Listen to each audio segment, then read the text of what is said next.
الحمد لله رب العالمين والصلاة والسلام على سيد الأنبياء والمرسلين أما بعد فأعوذ بالله من الشيطان الرجيم بسم الله الرحمن الرحيم الصلاة والسلام عليك يا رسول الله وعلى آلك وأصحابك يا حبيب الله الصلاة والسلام عليك يا نبي الله وعلى آلك وأصحابك يا نور اللہ۔ امام قاضی ایاز بن موسیٰ الیحصبی المالکی رحمۃ اللہ تعالی علیہ، ان کی سیرت مصطفیٰ صلی اللہ تعالی علیہ وآلہ وسلم پر ایک مشہور و معروف کتاب ہے الشفاء بتعریف حقوق المصطفیٰ، جس کو عمومی طور پر شفا شریف کہا جاتا ہے۔ یہ عظیم الشان کتاب ہے انشاءاللہ، جس کے ابھی فضائل اور جس کے بارے میں علماء کے اقوال ہم ذکر کریں گے۔ تو اس کتاب کو الحمدللہ عز و جل دور حدیث شریف کے اندر انشاءاللہ تلاوت کی جائے گی، اس کو پڑھا جائے گا، اور اس کے ضمن میں انشاءاللہ تبارک و تعالی حضور سرور دو عالم صلی اللہ تعالی علیہ وسلم کے جو فضائل و کمالات شفا شریف کے اندر موجود ہیں، یا اس کی شروحات کے اندر جو علماء نے لکھے ہیں، یا دیگر کتابوں میں جو علماء نے لکھے ہیں، انشاءاللہ تبارک و تعالی اس ضمن کے اندر وہ باتیں بھی ہم بیان فرمائیں گے۔ تو انشاءاللہ تبارک و تعالی کچھ باتیں ابتدائی اس حوالے سے ہم سنیں گے۔ اللہ رب العزت جل وعلا ہم سب کو اخلاص کے ساتھ بیان کرنے اور سننے کی توفیق عطا فرمائے، شیطان کے دخل سے، ریاکاری سے، عجب سے، حب جاہ سے اللہ رب العزت جل وعلا اپنے حبیب کریم صلی اللہ تعالیٰ علیہ وسلم کی سیرت کے طفیل ہمیں محفوظ رکھے۔ کچھ باتیں ابتدا میں جو خاص سیرت مطہرہ سے متعلق ہیں، کچھ مقدمات سمجھ لیں، تمہیدی باتیں سمجھ لیں، وہ میں عرض کرتا ہوں، نوٹ فرما لیجئے، انشاءاللہ تبارک و تعالیٰ یہ فائدہ دیں گے آپ کو۔ سب سے پہلے بنیادی بات یہ کہ حضور سرور دو عالم صلی اللہ تعالیٰ علیہ وسلم کی جو سیرت مبارکہ ہے، جو فضائل و کمالات ہیں، یہ کبھی ختم نہیں ہو سکتے ہیں، اور اس پر بہت سارے دلائل یہ قرآن و حدیث سے بھی موجود ہیں اور مشاہدے کے بھی موجود ہیں۔ یعنی بندہ مشاہدہ کرتا ہے، غور و فکر کرتا ہے، تو اس ضمن میں بھی اس کے سامنے یہ باتیں واضح ہوتی ہیں کہ نبی کریم صلی اللہ تعالیٰ علیہ وسلم کی جو ذات اقدس ہے، اس کے جو کمالات ہیں، اللہ تبارک و تعالیٰ نے جو مقامات نبی کریم صلی اللہ تعالیٰ علیہ وسلم کو عطا فرمائے ہیں، اس کی کوئی انتہا نہیں ہے۔ اس کی انتہا کیا ہے، اس کا آخر کیا ہے، یہ صرف اللہ تبارک و تعالیٰ جانتا ہے، اور اس کے بتائے سے اس کے حبیب صلی اللہ تعالیٰ علیہ وسلم جانتے ہیں۔ علماء نے یہاں تک ارشاد فرمایا کہ سرور دو عالم صلی اللہ تعالیٰ علیہ وسلم کے مقام و مرتبے جو ہیں، یہ نہ روز قیامت رکیں گے، اس میں اضافہ ہوتا رہے گا، بلکہ جنت میں داخل ہونے کے بعد بھی حضور علیہ الصلوۃ والسلام کے مقامات کے اندر، درجات کے اندر، رتبے کے اندر جو ہے وہ اضافہ ہوتا ہی رہے گا۔ قرآن پاک میں کئی مقامات پر اس کی وضاحت موجود ہے۔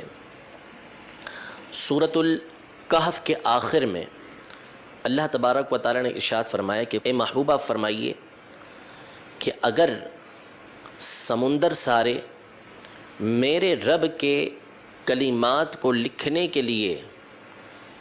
سمندر سارے کے سارے سیاہی بن جائیں، تو یہ سارے کے سارے سمندر ختم ہو جائیں گے، میرے رب کے کلمات ختم نہیں ہوں گے، اگرچہ کہ ہم اس کی مثل اور سمندر لے کر آ جائیں۔ تو اس آیت میں اللہ تبارک و تعالیٰ نے یہ ارشاد فرمایا کہ سمندر سارے کے سارے اللہ تبارک و تعالیٰ کے کلمات کو لکھنے کے لیے سیاہی بن جائیں، تو یہ سمندر تو ختم ہو سکتے ہیں، لیکن اللہ تبارک و تعالیٰ کے کلمات نہیں ختم ہو سکتے۔ ابھی کلمات ہیں کیا؟ اس سے کیا مراد ہے کلمات سے؟ تو شیخ محقق شیخ عبدالحق محدث دہلوی رحمۃ اللہ تعالی علیہ نے مدارج النبوہ میں یہ ارشاد فرمایا کہ بعض مفسرین نے یہاں پر کلمات رب سے مراد، اللہ تبارک و تعالیٰ کے کلمات سے مراد نبی کریم صلی اللہ تعالیٰ علیہ وسلم کے فضائل و کمالات مراد لیے ہیں۔ تو اب اس تفسیر کو سامنے رکھتے ہوئے اس آیت کا معنی یہ بنے گا کہ اگر سمندر سارے کے سارے یہ نبی کریم صلی اللہ تعالیٰ علیہ وسلم کے فضائل و کمالات کو لکھنے کے لیے سیاہی بن جائیں تو یہ لکھتے رہیں گے لکھتے رہیں گے لکھتے رہیں گے، سمندر ختم ہو جائیں گے، لیکن نبی کریم صلی اللہ علیہ وسلم کے فضائل و کمالات کبھی ختم نہیں ہو سکیں گے۔ دوسری آیت مبارکہ جو مشہور آیت ہے سورہ والضحیٰ کی، کہ اللہ تبارک و تعالیٰ نے ارشاد فرمایا وَلَلْآخِرَةُ خَيْرٌ لَكَ مِنَ الْأُولَىٰ، کہ اے محبوب آپ کی ہر آنے والی گھڑی آپ کی گزری ہوئی گھڑی سے بہتر ہے، یعنی ہر آنے والی گھڑی میں جو آپ کا مقام اور مرتبہ ہے وہ پہلی گزری ہوئی گھڑی سے اچھا اور بہتر ہے۔ امام غزالی رحمۃ اللہ تعالیٰ علیہ اور دیگر بزرگوں نے یہ ارشاد فرمایا اس آیت کریمہ کے تحت کہ نبی کریم صلی اللہ تعالیٰ علیہ وسلم کے جو مقامات رفیعہ ہیں، بلند درجات ہیں، ان میں ہر لمحہ یہ اضافہ ہوتا رہتا ہے، ہر لمحہ اضافہ ہوتا رہتا ہے۔ یعنی یہ اس آیت کے ضمن کے اندر ارشاد فرمائے کہ جو پہلی والی گھڑی سے آنے والی گھڑی بہتر ہے۔ وہ کس طرح ہے کہ آنے والی گھڑی کے اندر ایک مقام اور بڑھ گیا اور مرتبہ بڑھ گیا، یعنی بندے نے سانس لیا، سانس لینے کے ساتھ ہی نبی کریم صلی اللہ علیہ وسلم کا مقام و مرتبہ بڑھ چکا ہوتا ہے۔ تو چونکہ اللہ تبارک و تعالیٰ کی بارگاہ میں مقامات کی کوئی حد نہیں ہے، جس طرح وہ لامحدود ہے تو اس کے جو مقامات ہیں، اس کی بارگاہ میں جو حاصل کرنے کے مقامات ہوتے ہیں، اس کی بھی کوئی حد نہیں ہے۔ تو اس لیے نبی کریم صلی اللہ تعالیٰ علیہ وسلم کا مقام و مرتبہ جہاں ابھی سب سے زیادہ ہے تو وہ بڑھتا ہی رہتا ہے، بڑھتا ہی رہتا ہے۔ لہذا بندہ ایک فضیلت بیان کرے گا اور ابھی وہ فضیلت بیان کر کے فارغ نہیں ہوا ہوگا کہ اللہ تبارک و تعالیٰ مزید فضیلت نبی کریم صلی اللہ تعالیٰ علیہ وسلم کو عطا فرما چکا ہوگا۔ تو یوں حضور علیہ الصلوۃ والسلام کے جو فضائل ہیں، آپ کے جو کمالات ہیں، آپ کے جو مرتبے ہیں، ان کو بالکلیہ مکمل طور پہ بیان کرنا کسی انسان کے بس میں ہے ہی نہیں، کہ وہ بیان کر ہی نہیں سکتا مکمل طور پر۔ یہ ایک وجہ ہے حضور علیہ الصلوۃ والسلام کی سیرت طیبہ کے انسانی اعتبار سے غیر منتہی ہونے کے، لامتناہی ہونے کے، اس وجہ سے کہ آپ کے مقام و مرتبے بڑھتے ہی رہتے ہیں۔ ایک اور وجہ بھی علماء نے لکھی ہے جو آگے انشاءاللہ آ رہی ہے، کہ حضور علیہ الصلوۃ والسلام کی جو سیرت طیبہ مسلسل بیان کی جاتی ہے، مسلسل آپ کی شان و فضیلت کے اندر کتابیں لکھی جاتی ہیں، ہر دور کے اندر، ہر زبان کے اندر آپ کی سیرت طیبہ لکھی گئی، تو اس کی ایک وجہ انشاءاللہ آگے سبق کے اندر آ رہی ہے۔ اچھا، اب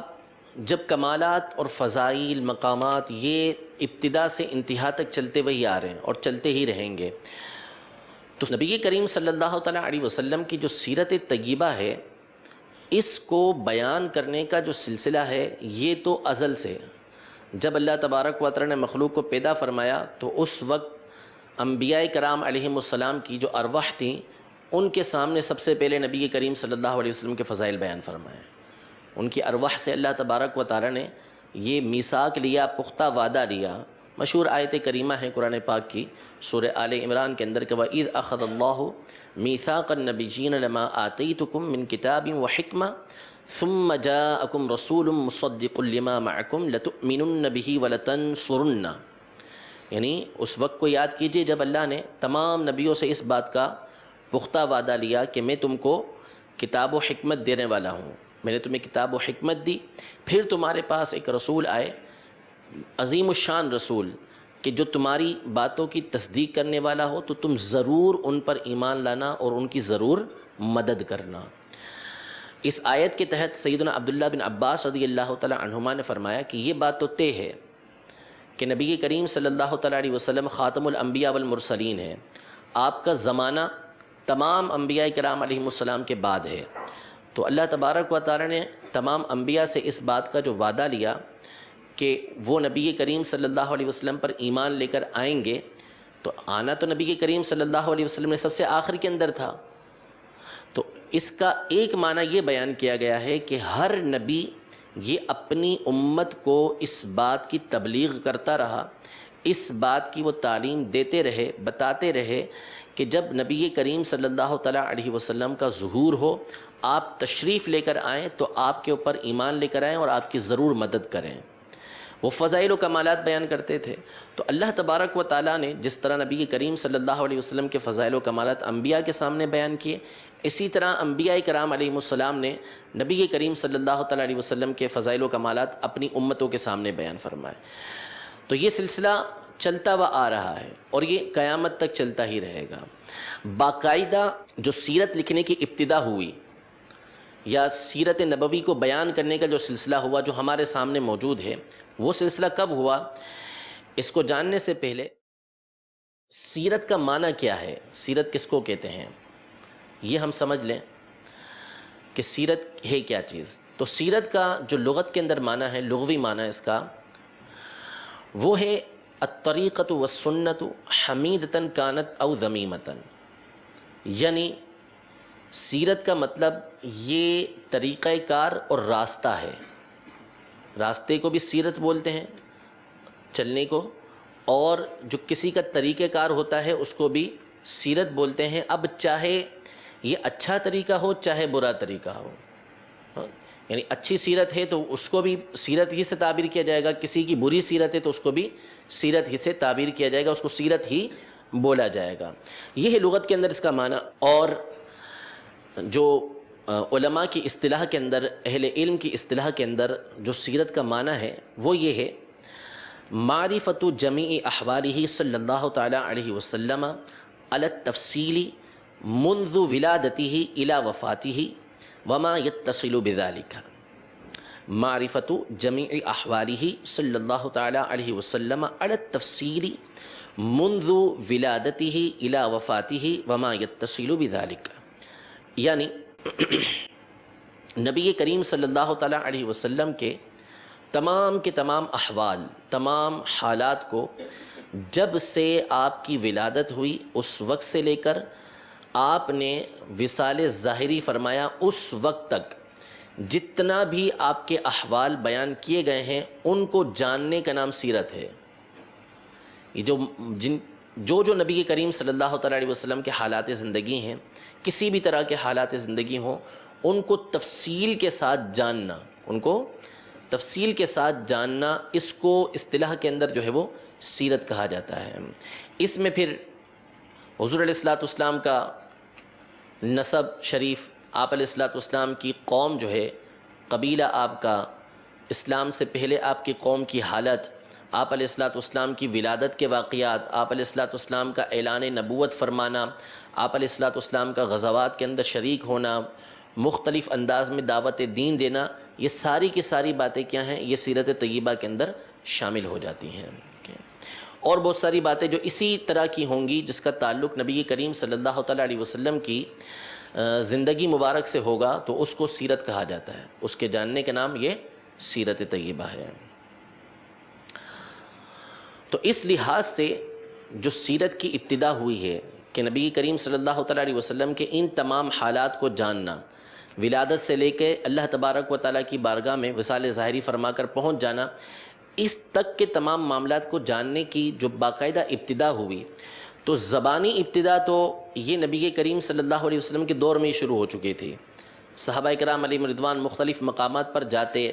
یا آپس میں بیٹھتے تو حضور علیہ الصلوۃ والسلام کے حوالے سے گفتگو کیا کرتے تھے، آپ کے فضائل و کمالات بیان کرتے تھے، اپنی پرانی حالت بیان کرتے، اور پھر نبی کریم صلی اللہ علیہ وسلم کی وجہ سے اللہ تبارک و تعالیٰ نے جو صحابہ کرام علیہم رضوان پہ احسان کیا اس کا تذکرہ کیا کرتے تھے. یوں سلسلہ تو یہ باقاعدہ شروع ہو چکا تھا. لیکن سیرت کی کتب کے اندر یہ بات موجود ہے کہ باقاعدہ نبی کریم صلی اللہ تعالیٰ علیہ وسلم کی جو سیرت لکھوانے کا سلسلہ شروع ہوا وہ ہوا حضرت سیدنا امیر معاویہ رضی اللہ تعالیٰ عنہ کے دور خلافت میں، کہ آپ کے دور خلافت کے اندر سیدنا عبداللہ بن عباس رضی اللہ تعالیٰ عنہما، سیدنا عبداللہ بن عمر بن العاص رضی اللہ تعالیٰ عنہما، حضرت سیدنا برا بن عازب رضی اللہ تعالیٰ عنہ، یہ حضرات تھے کہ جو باقاعدہ اپنے شاگردوں کو نبی کریم صلی اللہ تعالیٰ علیہ وسلم کی سیرت طیبہ کا املا کرواتے تھے، ان کو بتاتے تھے اور وہ لکھتے جاتے تھے ان کے شاگرد. یہ نہیں، یہ زبانی بتایا کرتے تھے اور ان کے شاگرد اس کو نوٹ کرتے چلے جاتے تھے،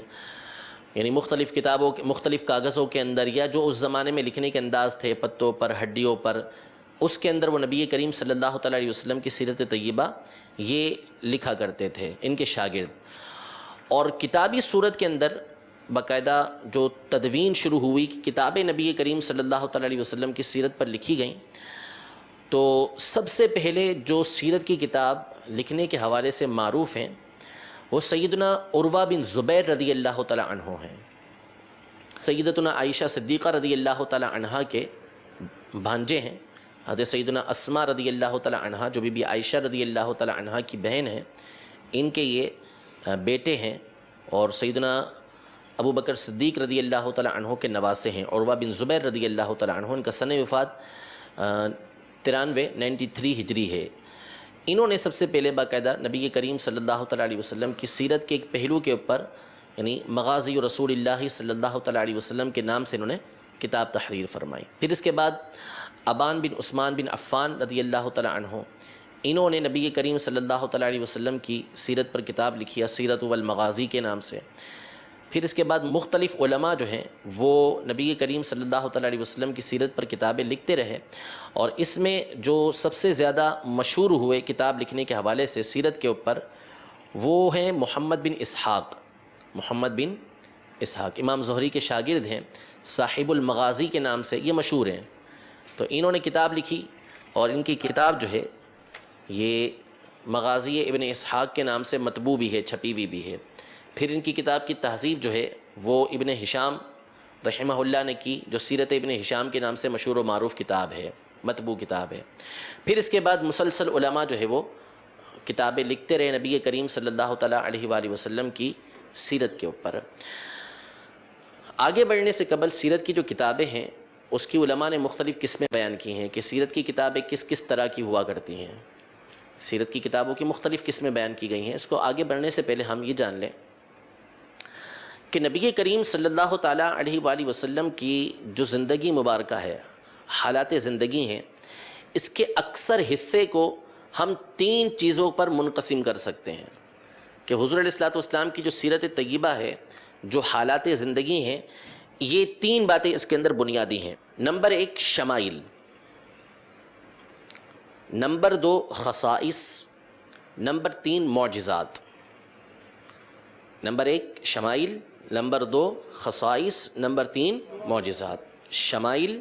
خصائص اور معجزات، یہ 3 چیزیں ہیں۔ شمائل سے مراد نبی کریم صلی اللہ تعالیٰ علیہ وآلہ وسلم کی عادات اور آپ کے زندگی کے عمومی حالات، مثلا حضور علیہ الصلوۃ کا زہد و تقوی، عمومی حالات، اور آپ علیہ الصلوۃ کی زندگی کے عمومی حالات اور آپ کے عادت و اطوار، آپ کے اخلاق۔ مثلا زہد و تقوی ہے، سخاوت ہے، خوش اخلاقی ہے، خوشبو ہے، خوشبو کی معرفت حضور علیہ الصلوۃ کی، لباس کی معرفت حضور علیہ الصلوۃ کی کہ لباس کیسا ہوا کرتا تھا، نالین مقدس کی معرفت، پہچان، امامہ شریف، ٹوپی شریف، حلیہ مبارکہ، یعنی کیسا نبی کریم صلی اللہ علیہ وسلم کا حلیہ مبارکہ تھا، یہ انداز گفتگو حضور علیہ الصلوۃ کا، آپ علیہ الصلوۃ کے جو فیصلے تھے مختلف مقامات پر، وہ استعمال کی اشیاء حضور علیہ الصلوۃ کی، جیسے برتن، سواریاں وغیرہ، مختلف لوگوں سے مختلف انداز میں گفتگو کا انداز، آپ کے گھر کے اندر آپ علیہ الصلوۃ کا طرز زندگی، جب کوئی وفد آتا، کوئی بڑے افراد آتے، ان سے انداز گفتگو، صحابہ کرام علیہم رضوان میں آپ جب مل کر بیٹھتے تو اس وقت بیٹھنے کا انداز،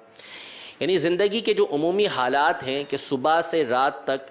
عام طور پہ بندہ جس طریقے سے زندگی گزارتا ہے، صبح اٹھ کر نبی کریم صلی اللہ علیہ وسلم سب سے پہلا کام کیا کرتے تھے؟ مسواک کیا کرتے تھے، اللہ کی بارگاہ میں حاضر ہو کر نماز ادا کیا کرتے تھے، پھر کچھ آرام فرماتے، پھر فجر کے لیے آپ تشریف لے جایا کرتے تھے۔ یہ جو سلسلہ شروع ہو کر رات سونے تک جو عمومی حالات، اس میں چاہے لباس کا معاملہ ہو، چاہے آپ کی اشیاء کا معاملہ ہو، تو رات تک کے جو عمومی حالات ہیں اس کو شمائل کہا جاتا ہے، اس کو شمائل کہا جاتا ہے۔ اس حوالے سے علماء نے کافی ساری کتابیں لکھی ہیں۔ اس میں جو سب سے مشہور و معروف کتاب جس کو بڑی مقبولیت حاصل ہوئی ہے وہ امام ابو عیسیٰ محمد بن عیسیٰ یعنی امام ترمذی رحمۃ اللہ تعالیٰ علیہ کی مشہور کتاب ہے، جس کو شمائل ترمذی بھی کہتے ہیں، الشمائل المحمدیہ والخصائص المصطفیہ۔ اس کو شمائل محمدیہ بھی بولتے ہیں مختصراً، اور اس کو شمائل ترمذی بھی عام طور پہ ہمارے یہاں بولا جاتا ہے۔ اس میں آپ علیہ الصلوۃ والسلام نے حضور علیہ الصلوۃ والسلام کی جو زندگی کے مختلف انداز ہیں، مختلف چیزیں ہیں، ان کا تذکرہ کیا ہے آپ امام ترمذی رحمۃ اللہ تعالی علیہ نے۔ تو اس کتاب کو اللہ نے بڑی مقبولیت عطا فرمائی اور اس کی بہت ساری شروحات علماء نے لکھی، اس کو باقاعدہ درس کے اندر شامل کیا گیا۔ یہ انشاءاللہ تبارک و تعالی اللہ نے ہمیں توفیق دی تو شفا شریف اگر مکمل ہوئی تو اس کے بعد انشاءاللہ یہ شمائل محمدیہ جو امام ترمذی کی کتاب ہے اس کو بھی ہم درس کے اندر شروع کریں گے انشاءاللہ عز و جل۔ اس کتاب کی ایک شرح علامہ جلال الدین سیوطی شافعی رحمۃ اللہ تعالی علیہ نے زہرۃ الخمائل علی الشمائل، زہرۃ الخمائل علی الشمائل کے نام سے لکھی۔ ایک کتاب امام ابراہیم بن محمد الباجوری رحمۃ اللہ تعالی علیہ شیخ الازہر تھے، انہوں نے المواہب اللدنیہ کے نام سے کتاب لکھی ہے۔ المواہب اللدنیہ، ایک مواہب لدنیہ امام قسطلانی کی ہے، وہ الگ سیرت کی کتاب ہے، وہ جدا کتاب ہے، اور ایک کتاب یہ جو شمائل محمدیہ امام ترمذی کی کتاب ہے اس کی شرح ہے المواہب اللدنیہ، یہ بھی مطبوع کتاب ہے، چھپی ہوئی کتاب ہے یہ۔ اسی طرح امام ابن حجر ہیثمی رحمۃ اللہ تعالی علیہ نے ایک اس کی شرح لکھی ہے اشرف الوسائل کے نام سے، اشرف الوسائل الی فہم الشمائل۔ ایک شرح اس کی جو ہے ملا علی قاری رحمۃ اللہ تعالی علیہ نے جمع الوسائل فی شرح الشمائل، جمع الوسائل فی شرح الشمائل کے نام سے لکھی ہے۔ تو اس کتاب کے اندر اور اس کے شروحات کے اندر جو ہے نبی کریم صلی اللہ تعالیٰ علیہ وسلم کی جو شمائل ہیں، جو عمومی زندگی ہے اس کو ذکر کیا گیا ہے، ٹھیک ہے۔ تو ان کے ذریعے سے جو ہے وہ نبی کریم صلی اللہ تعالیٰ علیہ وسلم کے ان عادات کا، ان اخلاق کا جو ہے وہ ایک معتد بھی حصہ، ایک بہت بڑا حصہ جو ہے ان کتابوں کے ذریعے سے ہم جان سکتے ہیں کہ حضور علیہ الصلوۃ والسلام عام زندگی کے اندر کس کس طرح کی گفتگو فرمایا کرتے تھے، کس طرح کی چیزیں آپ استعمال کرتے تھے، آپ کا زندگی گزارنے کا عمومی طریقہ کیا تھا۔ یہ پہلی چیز ہے شمائل۔ اسی شمائل کو آداب اور اخلاق بھی بولتے ہیں، آداب اور اخلاق بھی بولتے ہیں۔ امام ابو الشیخ رحمۃ اللہ تعالی علیہ ان کی کتاب ہے اخلاق النبی صلی اللہ علیہ وسلم و آدابہ، اخلاق النبی صلی اللہ علیہ وسلم و آدابہ۔ اسی طرح امام بغوی رحمۃ اللہ تعالی علیہ کی کتاب ہے الانوار فی شمائل النبی المختار، الانوار فی شمائل النبی المختار۔ یہ سارے حضور علیہ الصلوۃ والسلام کی یہ شمائل کے اوپر کتابیں موجود ہیں۔ تو بیان کرنے کا مقصد یہ ہے کہ اگر کوئی شمائل کے بارے میں معلومات چاہتا ہے، معرفت چاہتا ہے، حضور علیہ الصلوۃ والسلام کی سیرت طیبہ کا مطالعہ کرنا چاہتا ہے اس حوالے سے، تو اس کے لیے شمائل ترمذی نام کی کتاب موجود ہے اور دیگر کتابیں بھی ہیں۔ تو شمائل ترمذی وہ کتاب ہے کہ جس کا اردو ترجمہ بھی ہوا ہے، یعنی مترجم بھی ہے، اردو ترجمہ بھی اس کا موجود ہے، اہل سنت کی طرف سے کیا گیا ہے۔ تو اس کا مطالعہ جو مدنی چینل کے ناظرین ہیں جو عربی نہیں جانتے وہ بھی بآسانی کر سکتے ہیں۔ دوسری چیز ہے خصائص۔ خصائص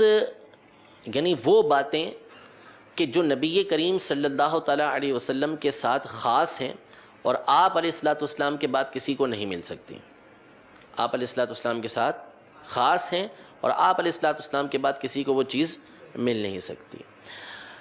اب ان خصائص کی مختلف قسمیں ہیں کہ خصوصیت حضور علیہ الصلوۃ والسلام کی جو ہے، بعض خصوصیات وہ ہیں کہ جس میں تمام انبیاء کرام علیہم السلام شریک ہیں، سب شریک ہیں اس کے اندر، ٹھیک ہے۔ جیسے وصف نبوت اور رسالت، نبی ہونا، رسول ہونا، یہ انبیاء کرام علیہم السلام اور رسول اعظام علیہم السلام جو ہیں ان کے ساتھ خاص ہے، یہ سارے کے سارے اس کے اندر ہوتے ہیں۔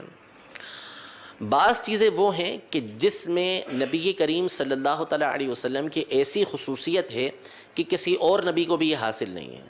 صرف اور صرف نبی کریم صلی اللہ تعالیٰ علیہ وسلم کی ذات گرامی کو یہ چیزیں حاصل ہیں۔ جیسے مثال کے طور پر جسمانی معراج ہونا، جسمانی طور پر معراج ہونا، اللہ کی بارگاہ میں حاضر ہونا، جاگتی آنکھوں سے دنیا کے اندر اللہ تبارک و تعالیٰ کا دیدار کرنا، ٹھیک ہے۔ قیامت کے اندر شفاعت کبریٰ کا حاصل ہونا اور حوض کوثر نبی کریم صلی اللہ تعالیٰ علیہ وسلم کو عطا ہونا، یہ ساری کی ساری چیزیں کیا ہیں؟ وہ خصوصیات ہیں کہ جو نبی کریم صلی اللہ تعالیٰ علیہ وسلم کے ساتھ خاص ہیں۔ پھر بعض خصوصیات وہ ہیں کہ نبی کریم صلی اللہ تعالیٰ علیہ وآلہ وسلم کی برکت سے ان کی امت کو بھی حاصل ہوئی ہیں، کسی اور امت کو حاصل نہیں ہوئی، صرف نبی کریم صلی اللہ تعالیٰ علیہ وآلہ وسلم کی برکت سے اس امت کو حاصل ہوئی ہیں۔ جیسے مثال کے طور پر زمین کا ہر جگہ پر نماز پڑھنے کے لیے جائز ہو جانا، یعنی زمین کے ہر خطے کے اوپر جو ہے وہ مسلمان جہاں زمین اس کو ملتی ہے، پاک زمین، وہ اس زمین کے اوپر نماز پڑھ سکتا ہے۔ اس کے لیے یہ ضروری نہیں کہ نماز کا وقت آ گیا تو اب اس کو قریب میں مسجد نہیں ہے تو اس سے نماز ساقط ہو گئی یا اس کو نماز پڑھنے کی اجازت نہیں ہوگی، بلکہ جہاں اس کو خطہ زمین ملتا ہے، پاک حصہ ملتا ہے، تو وہاں پر یہ کیا کر سکتا ہے؟ نماز ادا کر سکتا ہے۔ یہ ہماری خصوصیات میں سے ہے۔ اسی طرح جو پانچوں نمازوں کا مجموعہ ہے، ایک ساتھ 5 نمازیں، یہ کسی پچھلی امت کو عطا نہیں ہوئی، پچھلے کسی بھی نبی کو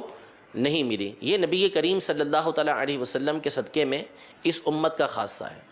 اس امت کا خاصہ ہے کہ پانچوں کی پانچوں نمازیں یہ صرف ہمیں عطا کی گئی ہیں۔ تو بعض خصوصیات وہ ہیں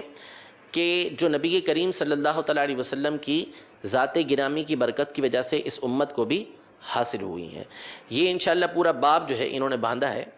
قاضی ایاز مالکی رحمۃ اللہ تعالیٰ علیہ نے شفا کے اندر، تو اس کو انشاءاللہ تبارک و تعالیٰ ذکر کریں گے۔ خصائص کے حوالے سے، یعنی ایک تو خصائص جو نبی کریم صلی اللہ تعالیٰ علیہ وسلم کے ساتھ خاص ہیں، اور بعض خصوصیت جو انبیاء کرام علیہ السلام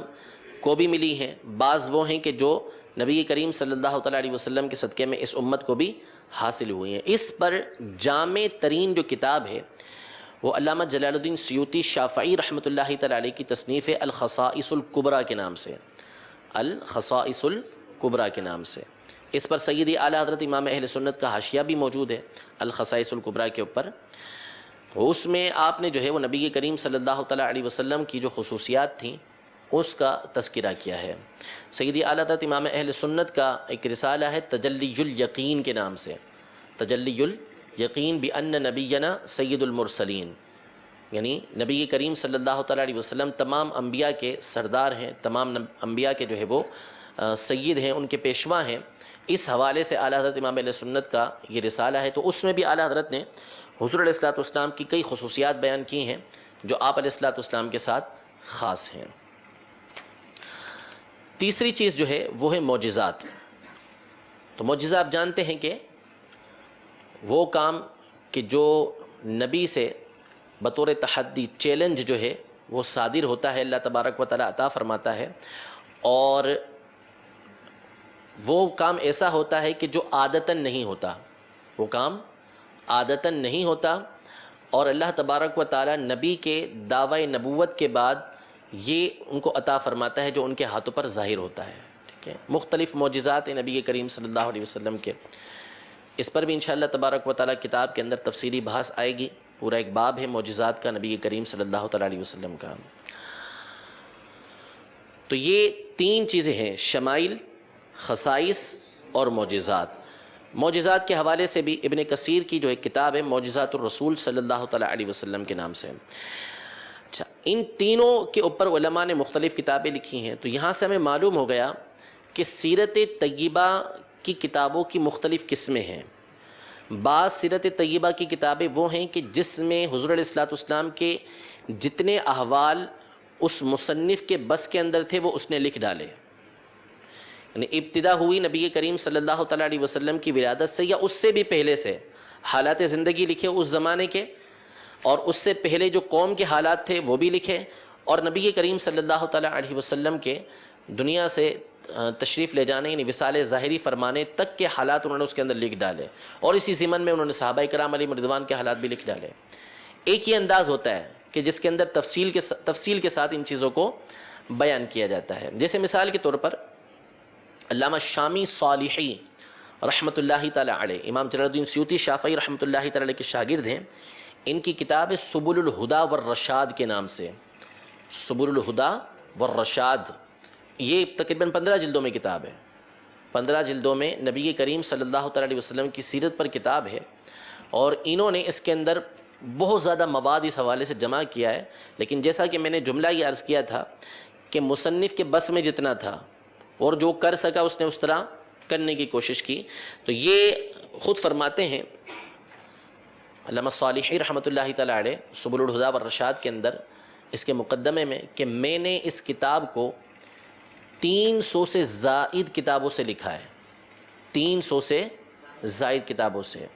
اور ان میں بعض کتابیں ایسی ہیں کہ جو 25 جلدوں پر مشتمل ہیں، بعض ایسی ہیں کہ جو 80 جلدوں پر مشتمل ہیں،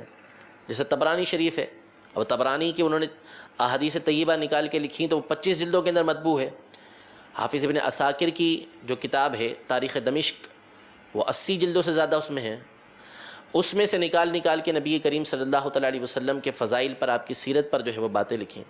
تو فرماتے ہیں کہ 300 سے زیادہ میں نے کتابوں سے اس کا مواد اکٹھا کیا ہے، نکالا ہے، لیکن خود فرماتے ہیں کہ اس میں نے جو کچھ جمع کیا ہے وہ بہت سارے سمندروں سے صرف چند قطرے نکالے ہیں۔ 15 جلدوں کے اندر ہزاروں صفحات میں جو نبی کریم صلی اللہ تعالیٰ علیہ وسلم کے فضائل و کمالات میں نے بیان کیے ہیں، تو اس کا مطلب یہ نہیں کہ میں سب کچھ بیان کر چکا، بلکہ یہ تو سمندروں کے سمندر ہیں جس میں سے میں نے صرف چند قطرے جو ہے وہ بیان کر سکا ہوں۔ ٹھیک ہے، تو بعض کتابیں وہ ہیں کہ جس میں ابتدا سے انتہا تک جو کوشش کی گئی ہے کہ زیادہ سے زیادہ حالات کو جمع کیا جائے۔ بعض کتابیں وہ ہیں کہ جو مخصوص موضوع کے اوپر لکھی گئی ہیں، مخصوص موضوع پر لکھی گئی ہیں، کہ نبی کریم صلی اللہ تعالیٰ علیہ وسلم کے مثلاً لباس، آپ علیہ الصلوۃ والسلام کیسا لباس زیبتاً فرمایا کرتے تھے، لباس میں امامہ شریف، چادر شریف، آپ کا جو کرتا شریف، تہبند شریف، آپ کے نالین مبارک، یہ ساری چیزیں اس کے اندر آ جاتی ہیں۔ جیسے شیخ محقق شیخ عبدالحق محدث دہلوی رحمۃ اللہ تعالیٰ کی کتاب ہے ضیاء القلوب کے نام سے، کہ یہ صرف نبی کریم صلی اللہ علیہ وسلم کے لباس کے اوپر ہے۔ بعض نے نبی کریم صلی اللہ علیہ وسلم کے نسب پر کتابیں لکھیں، جیسے امام سخاوی کی کتاب ہے حضور علیہ الصلوۃ والسلام کے نسب کے اوپر، نسب کے حوالے سے بتایا گیا کہ حضور علیہ الصلوۃ والسلام کے آبا و اجداد کے حالات، یا آپ علیہ الصلوۃ والسلام کے خاندان کے حوالے سے۔ بعض نے خاص اہل بیت اطہار کے حوالے سے کتابیں لکھیں۔ بعض نے حضور علیہ الصلوۃ والسلام کی سیرت کا کوئی خاص پہلو لیا، کوئی خاص فضیلت لی۔ جیسے مثال کے طور پر جو ہے حضور علیہ الصلوۃ والسلام کی ذات گرامی وہ ہے کہ جس کی وجہ سے بلائیں دور ہوتی ہیں، مصیبتیں دور ہوتی ہیں۔ خاص اس موضوع کو لے کر سیدی اعلیٰ حضرت امام اہل سنت نے کتاب لکھی الامن والعلا کے نام سے، الامن والعلا۔ اس میں سیدی اعلیٰ حضرت نے صرف نبی کریم صلی اللہ علیہ وسلم کا یہ پہلو ثابت کرنے کے لیے کہ آپ علیہ الصلوۃ والسلام کی ذات وہ ہے کہ جو بلاؤں کو دور کرتی ہے، مصیبتوں کو دور کرتی ہے، اس کے لیے آپ نے تقریباً 60 آیتیں اور 300 احادیث طیبہ ذکر فرمائی ہیں۔ تو یہ معلوم ہوا کہ سیرت طیبہ جو لکھی گئی ہے وہ مختلف پہلوؤں پر لکھی گئی ہے، اور اعلیٰ حضرت امام اہل سنت نے اس حوالے سے سیرت کی بہت ساری کتابیں لکھی ہیں، اس حوالے سے سیرت کی بہت ساری کتابیں لکھی ہیں۔ یعنی آپ نے حضور علیہ الصلوۃ والسلام کی اسناد کو بیان کیا۔ ابھی ایک رسالے کا میں نے ذکر کیا تجلی الیقین کے نام سے، اس میں آپ سے سوال کیا گیا تھا کہ آپ کے زمانے کے بعض افراد نے حضور علیہ الصلوۃ والسلام کے افضل المرسلین ہونے کا انکار کر دیا تھا، کہ آپ علیہ الصلوۃ والسلام کو رسول مانا لیکن سب سے افضل ہیں۔ اس کو ماننے کے بارے میں کچھ لوگوں نے شبے کا اظہار کیا، تو سیدی اعلیٰ حضرت نے دلائل کا ڈھیر لگا کے جو ہے وہ اس بات کو ثابت کیا کہ نبی کریم صلی اللہ تعالیٰ علیہ وسلم تمام انبیاء کرام علیہ السلام کے سردار ہیں۔ تو یہ ایک خاص موضوع لیا اور اس کے اوپر سیرت طیبہ کو لکھ ڈالا۔ تو اس حوالے سے سیدی اعلیٰ حضرت امام اہل سنت کی بہت ساری کتابیں موجود ہیں، بہت سارے رسائل موجود ہیں۔ مثلا ایمان والدین مصطفیٰ کے حوالے سے، حضور علیہ الصلوۃ والسلام کے جو والدین ہیں ان کے ایمان کے ثبوت کے حوالے سے سیدی اعلیٰ کا رسالہ ہے شمول الاسلام کے نام سے۔ تو یوں بہت ساری کتابیں سیدی اعلیٰ حضرت نے بھی لکھی ہیں، اور کئی دوسرے بزرگوں نے خاص ایک موضوع لے کر حضور علیہ الصلوۃ والسلام کی سیرت کے اوپر کتاب لکھی ہے۔ تو یوں سیرت طیبہ یہ مختلف انداز میں لکھی جاتی رہی ہے، اور انہی میں سے ایک کتاب جو ہے یہ شفا شریف ہے، الشفاء بتعریف حقوق المصطفیٰ۔ اس کا خاص موضوع یہ آگے خود بیان کرتے ہیں، خاص موضوع تو یہ بیان کرنا ہے ان کا کہ حضور علیہ الصلوۃ والسلام کی ذات کی طرف کن باتوں کی نسبت کی جا سکتی ہے، کون سی باتیں ہیں کہ جن کی نسبت نبی کریم صلی اللہ تعالیٰ علیہ وسلم کی طرف نہیں کی جا سکتی، حضور علیہ الصلوۃ والسلام کی اس امت کے اوپر حقوق کیا ہیں، لوگوں کے اوپر حقوق کیا ہیں، ان باتوں کو خاص طور پر اس کتاب کے اندر بیان کیا گیا ہے۔ ٹھیک ہے، اور اس کے علاوہ اس کتاب کے اندر بہت ساری باتیں ہیں جس کا پورا تفصیلی انشاءاللہ آگے ذکر کر رہے ہیں۔ تو یہ معلوم ہو گیا کہ شفا شریف کا جو مقصود ہے وہ سیرت مصطفیٰ صلی اللہ تعالیٰ علیہ وسلم کے مختلف پہلوؤں کو بیان کرنا ہے، مختلف پہلوؤں کو بیان کرنا ہے۔ مثلاً حضور علیہ الصلوۃ والسلام کی تعریف جو اللہ تبارک و تعالیٰ نے کی ہے، حضور علیہ الصلوۃ والسلام کی تعریف جو احادیث مقدسہ کے اندر آئی ہیں، حضور علیہ الصلوۃ والسلام کی تعریف جو اقوال علماء کے اندر آئی ہیں، حضور علیہ الصلوۃ والسلام کے حقوق یہ بیان کیے گئے۔ نعوذ باللہ حضور علیہ الصلوۃ والسلام کی شان کے اندر جو گستاخی کرتا ہے اس کا حکم کیا ہے، یہ ساری باتیں اس شفا شریف کے اندر بیان کی گئی ہیں۔ یہ کتاب ہے کیا، اس کی اہمیت کیا ہے کہ سیرت طیبہ کے اوپر جب سے کتاب لکھی گئی ہیں اس وقت سے لے کر آج تک اس کتاب سے بڑھ کر اللہ تبارک و تعالی نے کسی کتاب کو مقبولیت عطا نہیں فرمائی۔ ایسی کتاب ہے کہ ہر زمانے کے اندر جو ہے اس کی اہمیت لوگوں کے سامنے باقی رہی، یعنی مصنف کا اخلاص اور جس طرح انہوں نے نبی کریم صلی اللہ علیہ وسلم کی محبت کے اندر ڈوب کر حضور علیہ الصلوۃ والسلام کے فضائل و کمالات، آپ کے حقوق بیان کیے ہیں، تو اللہ تبارک و تعالی نے اس کتاب کو ایسی مقبولیت عطا فرمائی، ایسی مقبولیت عطا فرمائی کہ ہر زمانے میں علماء اس کو پڑھنا جو ہے وہ باعث فضیلت سمجھتے ہیں۔ یہ قاضی ایاز مالکی رحمۃ اللہ تعالی علیہ یہ جو تھے یہ مغرب کی طرف کے رہنے والے ہیں، یعنی اندلس اور اس طرح کے جو علاقے ہیں جس کو اب اسپین بولتے ہیں، تو مغربی ممالک یہ جہاں مسلمان پہنچے تھے، مشہور ملک ہے فاس نامی ملک ہے، اس طرح بہت سارے وہاں پر علاقے ہیں، ان کو مغربی علاقے کہا جاتا ہے، مغربی علاقے کہا جاتا ہے۔ تو وہاں جب اسلام پہنچا تھا ابتدا میں تو ایک بڑی سلطنت مسلمانوں کی وہاں پر اندلس کے نام سے قائم ہوئی تھی اور جگہ جگہ اسلام پہنچا تھا وہاں پر، تو بڑے بڑے علماء وہاں پر پیدا ہوئے، بہت بڑی بڑی ہستیاں وہاں پر پیدا ہوئیں جنہوں نے عالم اسلام میں ایسی ایسی نادر تصانیف چھوڑی ہیں کہ جس کی مثل آج تک نہیں لکھی گئی۔ حافظ ابن عبد البر رحمۃ اللہ تعالی علیہ اہل علم کے نزدیک مشہور و معروف ہستی ہیں، آپ نے موطا امام مالک کی بڑی بڑی شروحات لکھی، التمہید کے نام سے، الاستذکار کے نام سے کئی کتابیں آپ نے لکھی ہیں۔ حافظ عبد الحق الشبیلی رحمۃ اللہ تعالی علیہ ہیں، بہت بڑے محدث گزرے ہیں۔ تو یہ جو اندلس کا علاقہ ہے، مغربی علاقہ ہے، یہاں سے کئی علماء پیدا ہوئے اور انہی میں سے ایک قاضی ایاز مالکی رحمۃ اللہ تعالی علیہ ہیں۔ اعلیٰ حضرت امام اہل سنت کے ایک شاگرد ہیں علامہ عبد الحی بن عبد الکبیر القطانی رحمۃ اللہ تعالی علیہ، عبد الحی بن عبد الکبیر القطانی رحمۃ اللہ تعالی علیہ، یہ بھی ملک فاس کے رہنے والے تھے، مغربی علاقے کے رہنے والے تھے۔ سیدی اعلیٰ حضرت امام اہل سنت نے مدینہ منورہ کے اندر، مکہ مکرمہ کے اندر جب علماء کو حدیث کی اجازت دی تھی، اپنی سند عطا فرمائی تھی، تو سب سے پہلے ان کو عطا فرمائی تھی عبد الحی بن عبد الکبیر القطانی رحمۃ اللہ تعالی علیہ کو۔ ان کی ایک مشہور کتاب ہے فہرس الفہارس کے نام سے، فہرس الفہارس کے نام سے۔ انہوں نے اپنی اس کتاب کے اندر امام تلمسانی رحمۃ اللہ تعالی علیہ کا قول لکھا ہے کہ جو سورج جب طلوع ہوتا ہے وہ کہاں سے طلوع ہوتا ہے؟ مشرق سے طلوع ہوتا ہے، اور غروب کہاں ہوتا ہے؟ مغرب کے اندر طلوع ہوتا ہے۔ تو یہ اہل مشرق کی ایک فضیلت ہے کہ ہماری طرف سے سورج آتا ہے اور جاتا کہاں ہے؟ اہل مغرب کی طرف۔ تو اہل مشرق کو اہل مغرب پر یوں ایک فضیلت حاصل ہوتی ہے۔ یہ ابن سعد التلمسانی رحمۃ اللہ تعالی علیہ فرماتے ہیں کہ بعض شیوخ نے یہ فرمایا کہ کانت الشمس تطلع علی الناس من المشرق وتغرب فی المغرب، کہ بعض علماء، بعض شیوخ نے یہ فرمایا کہ جو سورج ہے یہ مشرق سے طلوع ہوتا ہے اور مغرب میں غروب ہوتا ہے۔ وَجَاءَنَا نَحْنُ أَهْلَ الْمَشْرِقِ شَمْسٌ أُخْرَى مِنَ الْمَغْرِبِ الْأَقْصَى، یعنی اہل مغرب جو ہے ان کی طرف سے ہمارے پاس ایک دوسرا سورج آ گیا ہے، ہمارے پاس ایک دوسرا سورج آ گیا۔ ایک تو سورج ہے جو یہ آسمان والا سورج ہے جس سے جو ہے وہ ہر جگہ روشنی پھیلتی ہے اور دن ہوتا ہے اس کے آنے کی وجہ سے، وہ مشرق سے آ کے مغرب میں جاتا ہے، یوں ہمیں فضیلت مل جاتی ہے۔ لیکن اہل مغرب ایک دوسرا سورج ہمارے پاس لے کر آ گئے اور بہت دور سے لے کر آئے مغرب کے علاقے سے، اور وہ فرماتے ہیں الا وہی کتاب الشفاء للقاضی العیاض رحمۃ اللہ تعالی علیہ، یعنی وہ امام قاضی ایاز مالکی رحمۃ اللہ تعالی علیہ کی کتاب الشفاء ہے۔ یعنی جس طرح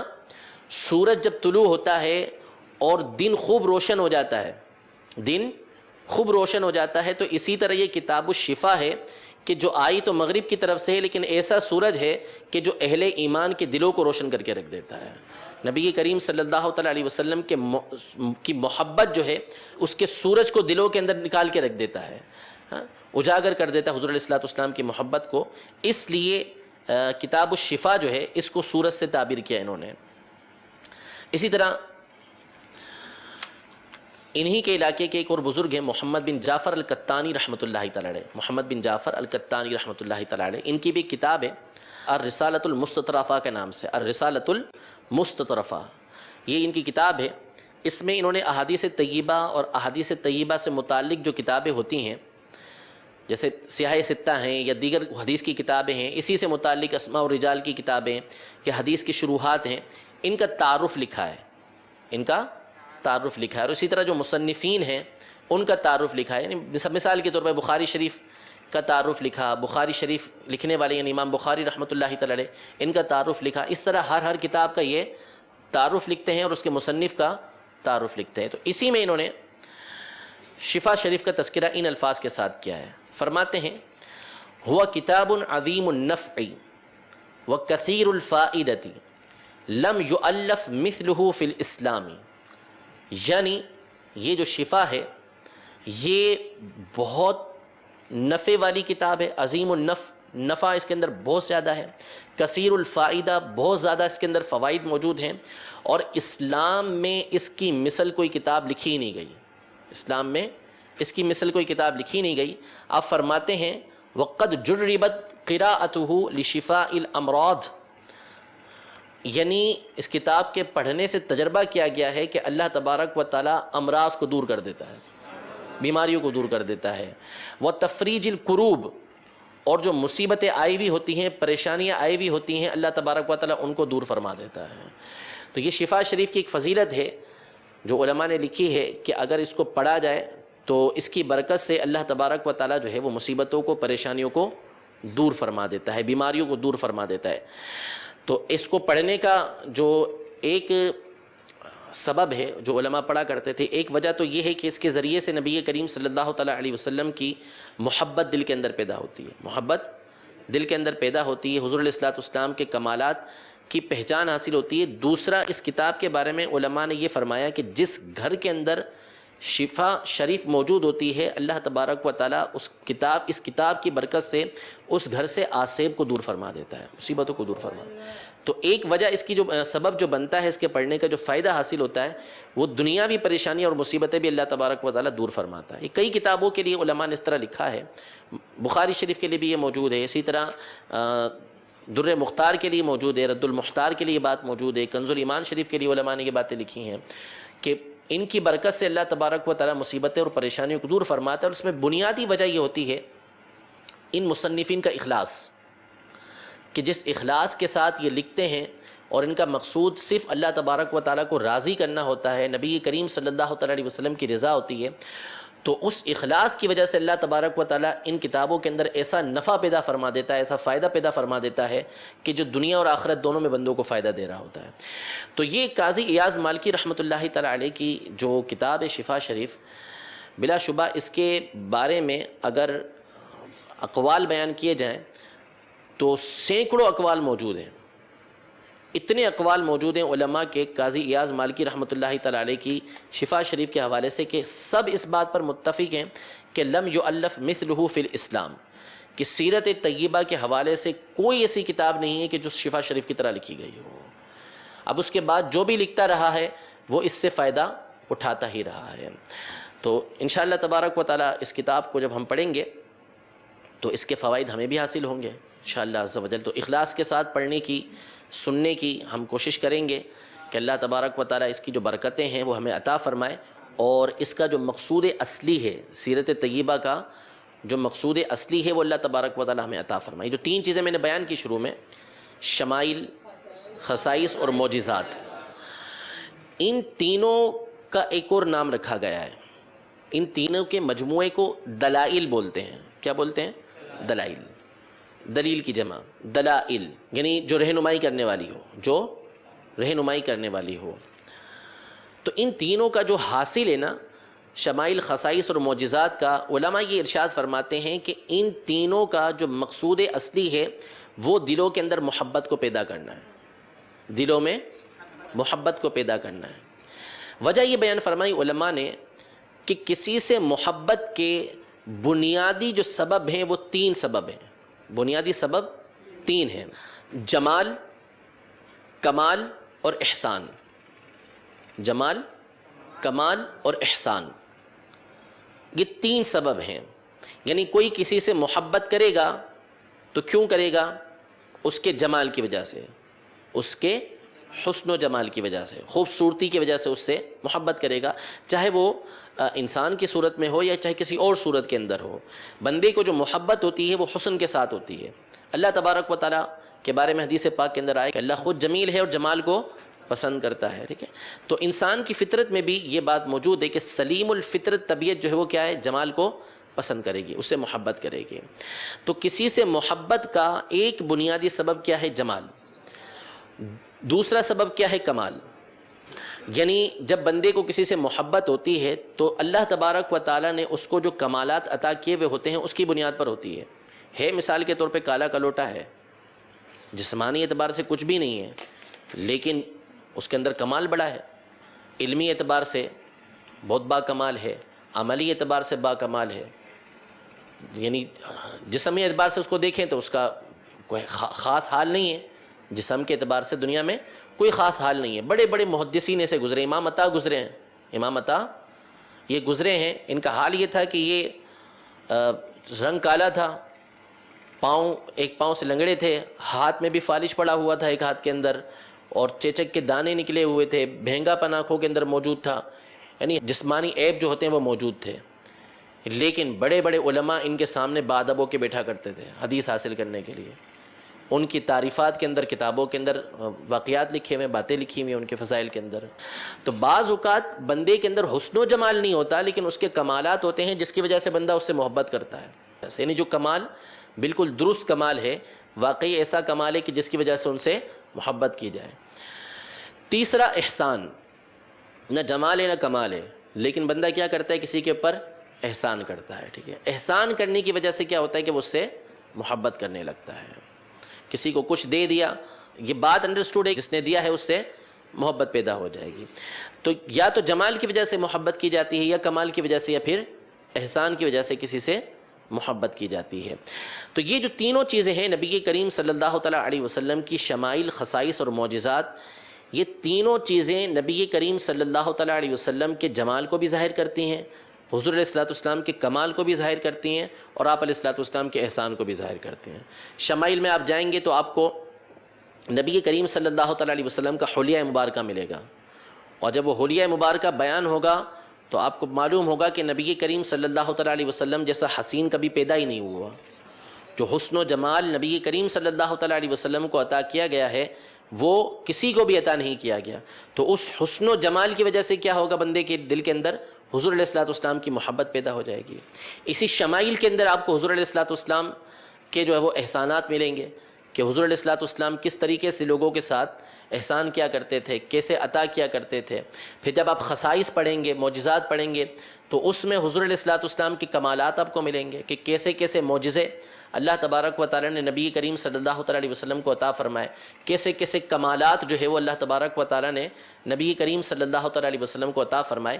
تو ان تینوں چیزوں سے کے پڑھنے اور سننے کا بنیادی مقصد کیا ہے کہ دل کے اندر بندے کے کیا ہو جائے؟ حضور علیہ الصلوۃ والسلام کی محبت پیدا ہو جائے، ٹھیک ہے؟ اور پھر محبت کا جو مقصد اصلی ہے وہ کیا ہے؟ وہ ہے اتباع، وہ اتباع یعنی پیروی کرنا، پیچھے چلنا۔ محبت جب ہوتی ہے تو وہ بندے سے پیروی کرواتی ہے، اتباع کرواتی ہے، اطاعت کرواتی ہے، فرما برداری کرواتی ہے۔ بندہ محبوب کی اداؤں کو اختیار کرتا ہے، محبوب کی اداؤں کو اختیار کرتا ہے، یعنی جیسا محبوب نے کیا ہے ویسا بندہ کرے گا۔ تو سیرت طیبہ کا جو بنیادی مقصد علماء نے لکھا ہے، ایک تو ہے کہ ہم سیرت طیبہ اس لیے پڑھتے سنتے ہیں کہ یہ نبی کریم صلی اللہ تعالیٰ علیہ وسلم کی سیرت ہے، واللہ اس کے اندر بہت خیر ہے، اس میں فضیلت ہی فضیلت ہے. بندہ صرف اس لیے پڑھ رہا ہے کہ نبی کریم صلی اللہ تعالیٰ علیہ وسلم کی سیرت ہے، اس لیے سن رہا ہے کہ حضور علیہ الصلوۃ والسلام کی باتیں ہیں، اس میں خیر ہی خیر موجود ہے. لیکن سیرت طیبہ کا، حضور علیہ الصلوۃ والسلام کی جو سنتوں کا بیان ہے، اس کو سننے کا بنیادی مقصد کیا ہے؟ حضور علیہ الصلوۃ والسلام کی اتباع کرنا، پیروی کرنا. یعنی جہاں جہاں حضور علیہ الصلوۃ والسلام کی پیروی کی جائے گی، کی جا سکتی ہے، آپ کی اداؤں کو اپنایا جا سکتا ہے، وہاں وہاں نبی کریم صلی اللہ تعالیٰ علیہ وسلم کی اداؤں کو اپنایا جائے گا. تو اس لیے سیرت طیبہ کو پڑھنے کا جو بنیادی مقصد ہے وہ کیا ہے؟ حضور علیہ الصلوۃ والسلام کی اتباع کرنا، کہ آپ علیہ الصلوۃ والسلام کی اتباع کی جائے. اور اتباع اس وقت پیدا ہوگی جب ہمارے دلوں کے اندر حضور علیہ الصلوۃ والسلام کی محبت پیدا ہو. اور محبت کیسے پیدا ہوگی؟ جب ہم حضور علیہ الصلوۃ والسلام کی سیرت طیبہ کو اس لحاظ سے پڑھیں گے کہ ہم اپنے آقا و مولا علیہ الصلوۃ والسلام کی ان باتوں کو پڑھ رہے ہیں جن میں نبی کریم صلی اللہ تعالیٰ علیہ وسلم کے عمومی حالات بھی ہیں، اور آپ علیہ الصلوۃ والسلام کے جو فضائل و کمالات بھی ہیں ان کا ہم مطالعہ کر رہے ہیں، ان کو ہم سن رہے ہیں، ان کو ہم پڑھ رہے ہیں. تو اس لیے جب ہم شفا شریف پڑھیں گے تو اس کی جو برکت بنیادی طور پہ حاصل ہوتی ہے وہ کیا حاصل ہوتی ہے؟ دلوں کے اندر محبت پیدا ہوتی ہے، اور پھر اس محبت کے ذریعے کیا ہوتا ہے؟ بندہ نبی کریم صلی اللہ تعالیٰ علیہ وسلم کی اتباع کرتا ہے. تو رب العزت جل وعلا ہم سب کو شفا شریف کے اس مقصد کو حاصل کرنے کی توفیق عطا فرمائے، اور حضور علیہ الصلوۃ والسلام کی محبت و اتباع اللہ تبارک و تعالی ہم سب کو عطا فرمائے.